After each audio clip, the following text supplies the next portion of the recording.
you're in Laredo, Texas, and you're sitting around, you're wondering what you're going to do this weekend, once again, I have got you covered. Here's what you got to do. First, you round up your buddies. Next, everybody throw in like $4 or $5 each so you can buy like maybe a quarter pound of the wonderful and inexpensive weed you guys have down there. And finally, stuff the whole squad into one truck and head to the Cold Brew and watch Pinata Protest tear shit down. I promise you have not heard anything like them before. I have lead vocalist and master of the squeeze box, Alvaro Del Norte, on the phone. Alvaro, what is up? Hey, man. How you doing? Doing really good. Pinata Protest has a sound all its own. If you had to describe your music to someone who's never heard it, how would you do it? Oh, man. I don't know. If they're fans of, I don't know, the Pogues or Dropkick Murphys or Flogging Molly or even Gogo Bordello, I'd say, hey, we're like that band except Mexican. What would you say to someone who might look at it? Because, you know, the big thing that stands out about you guys, you're standing up there, you got the accordion.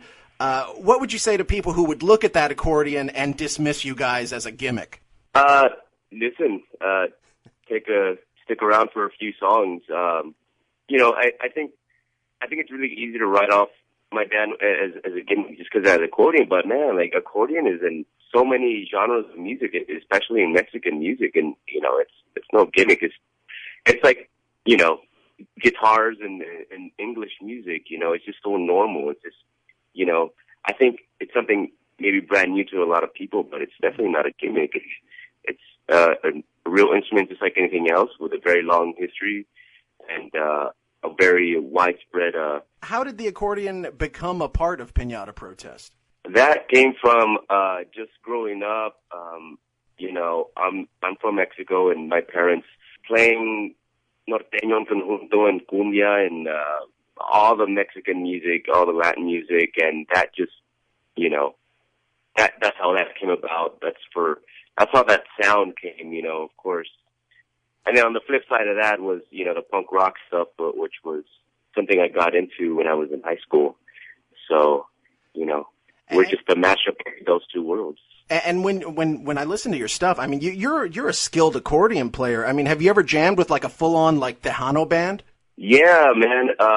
We actually, I played in a Tejano band. I was playing a bass in a Tejano band some years back, but we actually have a side band going on actually, and that's all we do is just play traditional Tex-Mex stuff from Tigres del Norte, Ramon Ayala, some polkas, and you know, all cool stuff like that. But we also do some other stuff like Johnny Cash, you know, we'll just put some accordion on top of that. So, yeah, definitely, man, we do it all.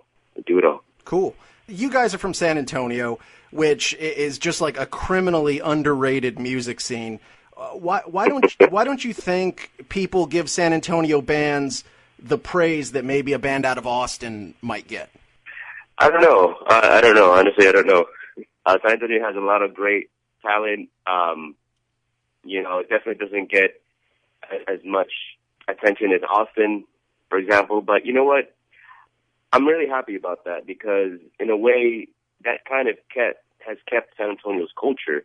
You know, while everybody's moving up, you know, to Austin, you know, all the young people moving to Austin, all the big shows are coming to Austin. You know, San Antonio was left out. So in a way, we were kind of free to just, you know, retain everything that was San Antonio. You know, we still have people that are from here that grew up here all their lives, you know. In Austin, it's, you know, finding somebody who's actually born and raised in Austin is really hard, you know. Everybody's from out of town, man. And they lost a lot of their unique culture because of that, you know. I know a guy who's an architect, and he was telling me about a building he was designing in Austin. The owners came to him with pictures of what they wanted the building to look like, and the pictures were all of San Antonio's art district, and what they wanted the look, but they didn't want like the danger of those areas. Do you feel like kind of the griminess of the venues and the areas that where everybody plays in SA affects the sound of the local bands? I think you know, growing up in the neighborhoods, yeah, for sure. And you know, when this band started, we were playing the grimiest of venues, DIY, hole in the walls, Right. just random warehouses, house parties. Yeah, and that, of course, you get some good stories out of that, and from those stories, come some good songs. Out of everything that Austin takes credit for, I've heard people from Austin talk about how it's the birthplace of the breakfast taco. Now, as a Hispanic guy from San Antonio, I ask you, San Antonio and Austin, which is the better taco city? I don't think I have to answer that because we all know it's San Antonio hands down. Come on. It's fucking ridiculous. I know. I mean, come on, people. Like, man. I don't know. If you try to get someone to eat like a like anything with chorizo in it in Austin, like it's just starting to get cool over there. Unless it's just like bacon, egg, and cheese or something. I mean, they freak out over there. For real, like lengua. Do they even have lengua over there? I don't think so. If you gave somebody some tripas or something like that, they just shit their pants. Yeah, exactly. Like I don't think people would eat that over there. So no, man, come on. I'm gonna get out of here. Well, everything's real crazy in the world, really, but also here in America. Mexicans, along with Muslims, have been kind of made a scapegoat for all the country's problems. Do you see any of the political strife that's out there right now affecting your music going forward? Definitely, yeah. Definitely everything that happened after elections, Donald Trump getting elected, the racism just seeping out, out of the woodwork. Mm-hmm.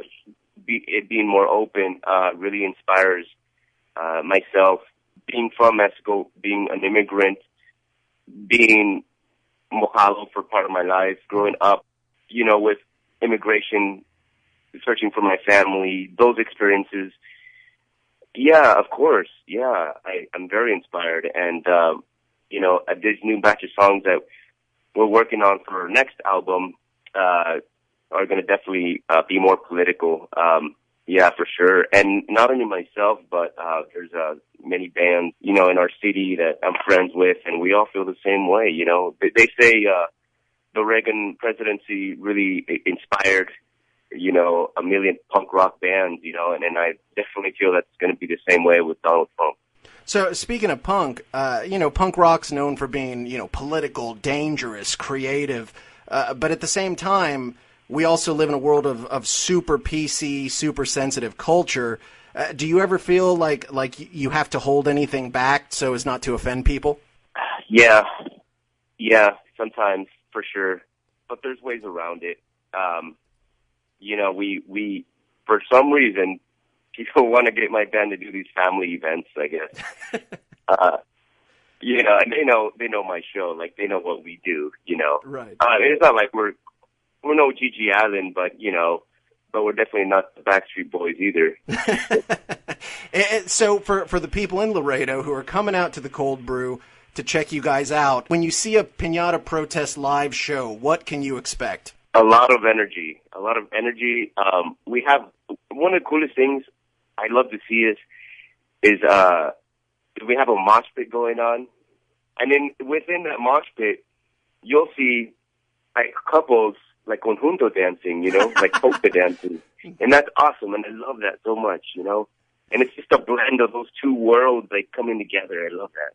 That is so. I was born in San Antonio, so I mean it's so SA because the thing that a lot of people don't know about San Antonio, I mean San Antonio loves to fucking rock, and at the same time you have the heavy Mexican, Tejano sort of culture, but it's not like nobody judges anyone, so you see those cultures kind of intermingling. It's what makes San Antonio so amazing. Definitely, man. We're definitely a very unique city, and I think it's like I travel all over the place, and it's great to come back and you really appreciate your hometown a lot more. And San Antonio is one of the most unique places in the whole world, like with a very unique culture. Like you think about cities like New Orleans, and you think about the Cajun and Zydeco culture and music and the French influence, and New Orleans is New Orleans, and they're special because of that.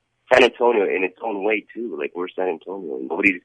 Nowhere else is there a place like this. See Alvaro and the guys of Pinata Protest performing at the Cold Brew in Laredo, Saturday, March 4th. Alvaro, is there anything else you want the listeners to check out? Yeah, go online and check out the movie title, Me Estás Matando Susana. You're Killing Me, Susana. It stars Gael Garcia Bernal. He's an actor. He's a famous Mexican actor, and he made a brand new movie. We have 3 songs in that movie, and it's playing all over the United States right now, and it's going to be playing until, I think, March 14th. But it's not available in every city, unfortunately, but I think your listeners should go check it out. I already saw it last Sunday. It's a great movie, and I'm very proud that we have our songs in there.